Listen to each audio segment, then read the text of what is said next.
A presentation, just hopefully give you a good introduction to a review of international research into bipolar lithic reduction. So this comes from Masters of Literature undertaken over 5 years in UCD, lithics from Bronze Age domestic sites. Focus was obviously Chalcolithic and Bronze Age Ireland, and sites with evidence of structures or other kind of spreads, that kind of thing. Bipolar reduction took on a major focus due to the inaccessibility of Irish systems kind of presented in specialist reports or other texts. So kind of areas of concern arising from those and that led to those issues were categories that were applied to the reduction technique, chronologies applied to the reduction technique, and understandings applied or developed into the archaeological record from these. They're all interlinked to some degree.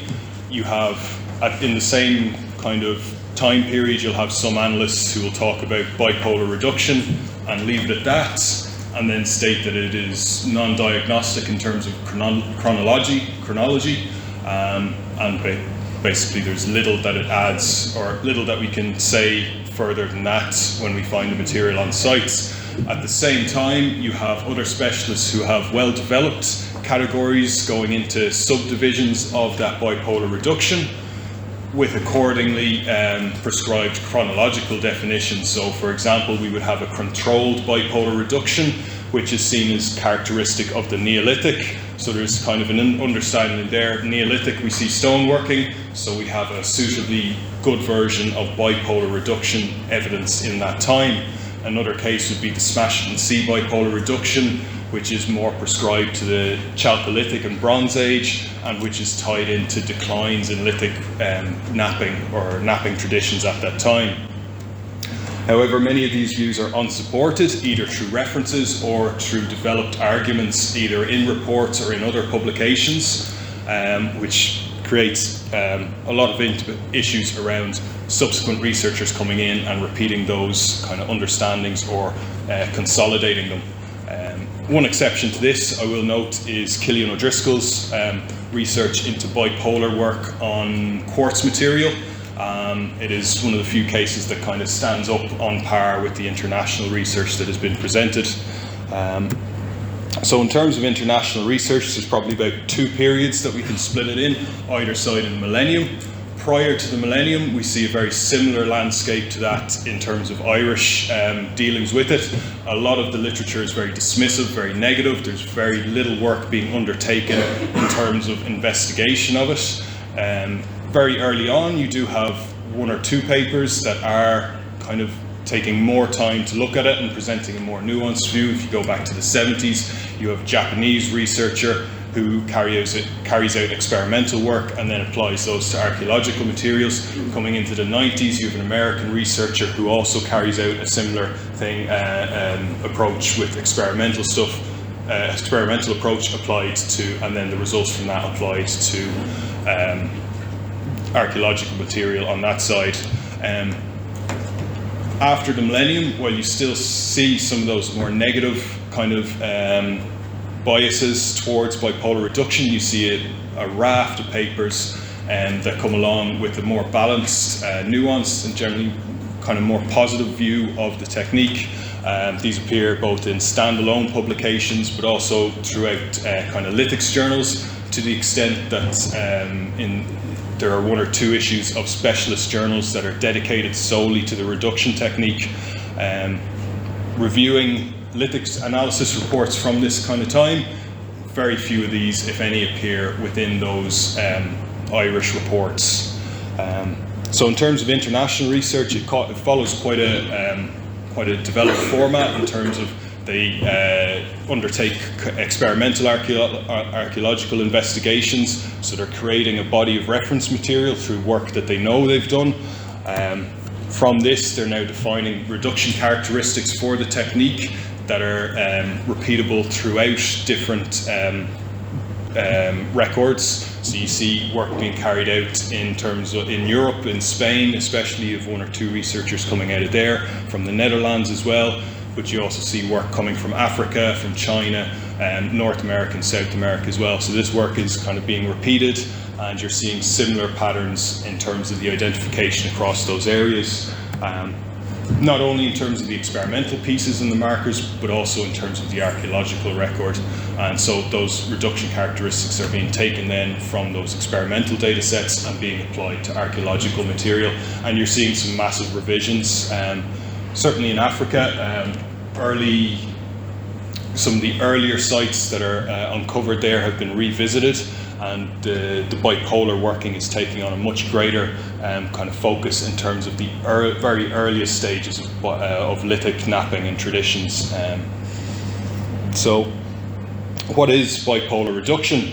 At its most very simply, it is you have a toolkit of a hammer stone and an anvil stone, and you put your pebble or your nodule core on the anvil stone, and you break it. You're breaking off your pieces like that. So quite different to kind of freehand forms where you've got the core sitting on your leg, or other kind of punch technologies. This is where it's kind of idea of a crude core smashing or nodule smashing and bashing kind of technique comes from. It's very easy, and yes, you can have instances where you just simply put it down and smash it and take what you want.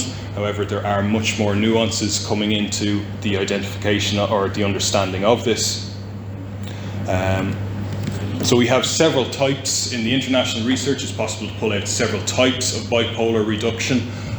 So in terms of 1 and 2, this is what we would refer to as axial bipolar reduction. This is where your hammer point, the impact point from your hammer stone and your anvil stone are in line with each other.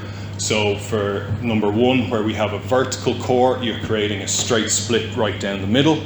In the case of number 2, what you have is called kind of cobble slicing, where you're taking off slices from a core that's been laid horizontally, and you get these distinctive curvatures, certainly on the initial one.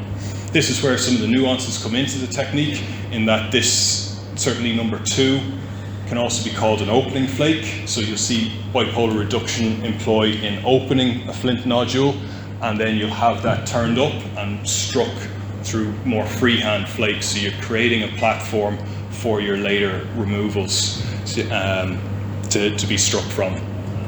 In terms of 3 and 4 then, this would be called non-axial bipolar reduction.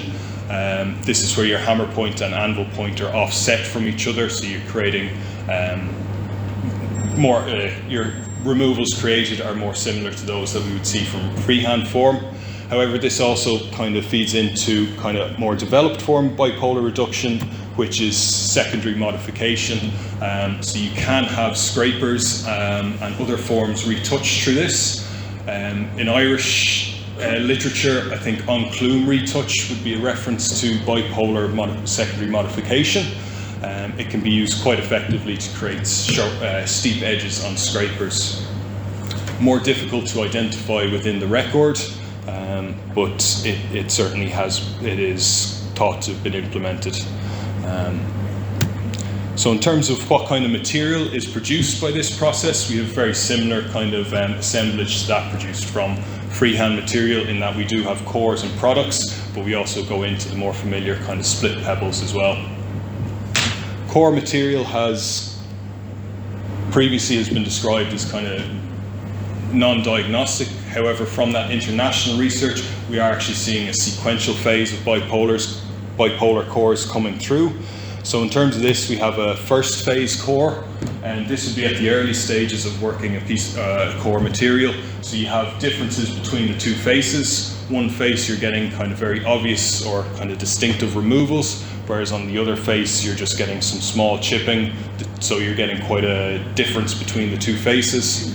As you work the core even more, you're getting what is called a second phase core. So here that chipping along the top edges and the bottom edges develops on both sides of the face, and then you're getting very similar removals occurring, so the two faces look much more similar. Following this then, you have what is termed a third phase core. So this is essentially where your second phase core has been worked to the point of exhaustion or collapse, and it fragments either into quadrangular or triangular sections with evidence of these kind of stippling, but with a third face that is just clean from one end down to the other. Bipolar reduction is still a very it can be quite an ad hoc thing, so there is cores that do not readily fit into these categories. They are more amorphous, but you can still see markers on them that would identify them as cores. In terms of products then, very similar, flake, blades, chips, all these are produced through bipolar working, very similar to what you would get from the standard kind of freehand platform cores, probably less blades than you would see with that kind of method of reduction. However, you also have, associated with bipolar reduction, is chunk, shatter, debris. These terms are defined and used separately. However, it is quite difficult in some cases to apply those within an assemblage to different pieces. There is a good degree of overlap, and probably what you're seeing, especially in reports where shatter is used quite often, you're probably seeing some overlap with those third phase bipolar cores. And then in terms of the final kind of category of material, what you're looking at is split or segmented material, and this would probably be most familiar to people in the room through split pebbles. So basically you take a flint pebble or other kind of source and break it down the middle, essentially creating two equal halves very, very quickly. There are kind of variations to this, so we do see kind of where your pebble is a little bit larger, what you have is the core, instead of breaking into halves, will break into segments, so this could be thirds or quarters. Or if you have your core, if you have your nodule, so if it's struck from here, that it'll break into quarters. And you see this is coming through on sites. You are identifying refits in terms of full pebbles being broken open with one bipolar blow and then discarded into a pit. Also associated with segmented material, and this is something that hasn't been previously identified in the Irish archaeological record. This comes from research in I think the Netherlands. So basically what happens when you initially start with your split pebble, and then you take one half, and then you continue to slice elements off that, so you end up with these orange wedge-shaped segments, which would be called segmented material or orange segments within literature.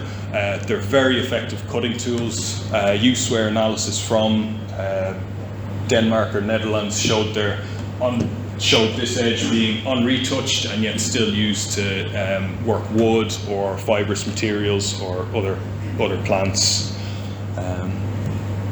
In terms of the identification of bipolar material, we'd have several markers that can be used to kind of sort it out from other material on site. So crushing would be one that is popular associated with it, especially opposed crushing. In terms of those axial forms where the anvil point and the hammer point are in line with each other, you get opposed crushing. Where you have the non-axial forms of it, you're only going to have crushing at one end, or you may not have crushing present at all. You do see references to techniques in some categories of platform on anvil reduction.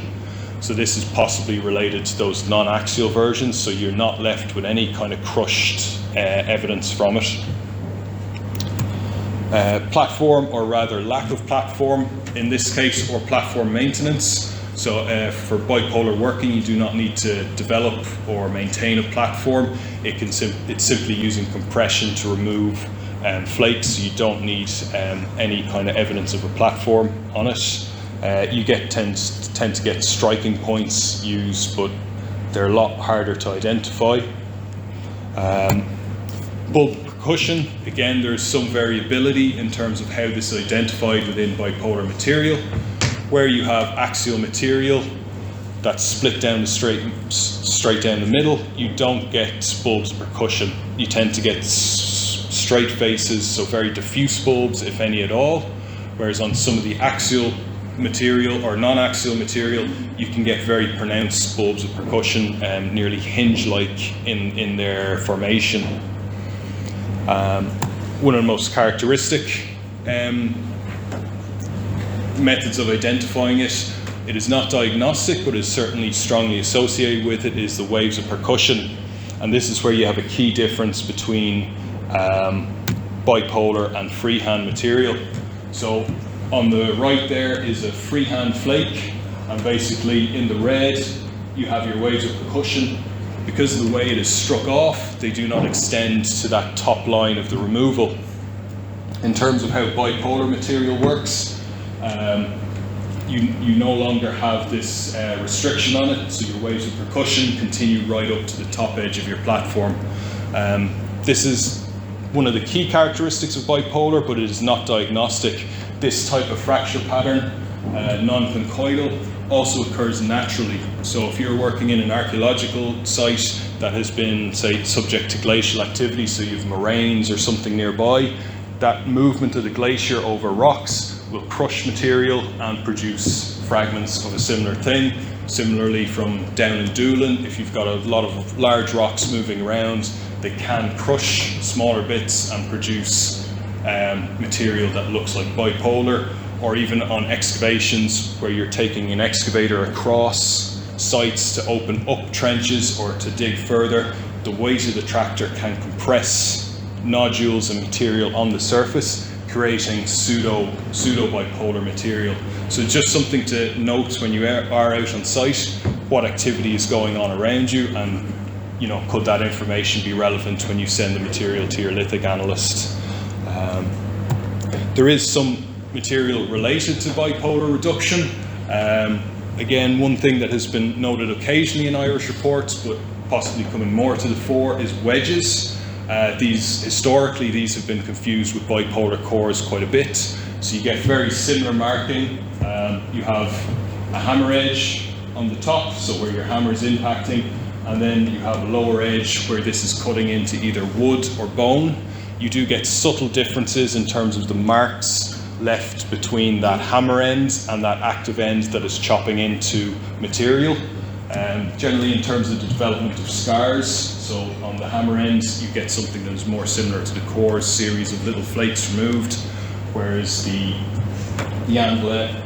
active end, you don't get so much of that scarring, you get more kind of formation of the edge rather than anything. Also related to bipolar material is anvil stones. So despite the prevalence of bipolar material or association of bipolar material with later prehistoric sites, we do not see a large number of anvil stones coming through. So some experimental work has been undertaken in terms of identifying these. So as they're carrying out their experiments, they're also taking note of what is being produced in terms of the toolkit. So you do see kind of chips coming off anvils. These are all quartz in this example. However, you do get a range of lithologies used for anvil stones. There's no one in particular. What you're looking at is either chipping in the center. So in terms of C, you'll get chipping or pitting right in the center of it, which would be evidence of bipolar reduction being used. Or along the edges, you'll also have this kind of abrasive and also pitting that could be evidence of bipolar. Difficult to identify, largely because you can fracture, the anvils can be fractured during manufacture of material, so you could end up with 2 or 3 bits that have removed your evidence of use. Also, these are multifunctional tools, so if you are breaking bones or anything like that on site, these can also be used in terms of that aspect. So just in conclusion, bipolar reduction, it produces a range of very familiar material, along with some new pieces that are coming to the fore from international research. There are nuances to the technology which can be identified on material coming from it. We have reproducible identifiers that can be taken by either peers within that research group or from one generation of researchers to the next and kind of revisited. And we're also didn't touch on it here, but we are seeing more of a continuity in terms of bipolar reduction, certainly from the Neolithic into the Bronze Age, rather than a degradation of skill. And then just in terms of those Irish systems touched on very briefly at the start, there is a need for them to publish. how we identify or how we understand those terminologies and chronologies. This will allow for independent verification, but also for comparison with those international systems coming out from literature. And then just acknowledgements: Graham and UCD for supervising, Heather for facilitating the research over the years, everybody who took the time to respond to emails and shared comments, information reports, and to the board of the IAI for accepting the presentation here today. Thank you. A presentation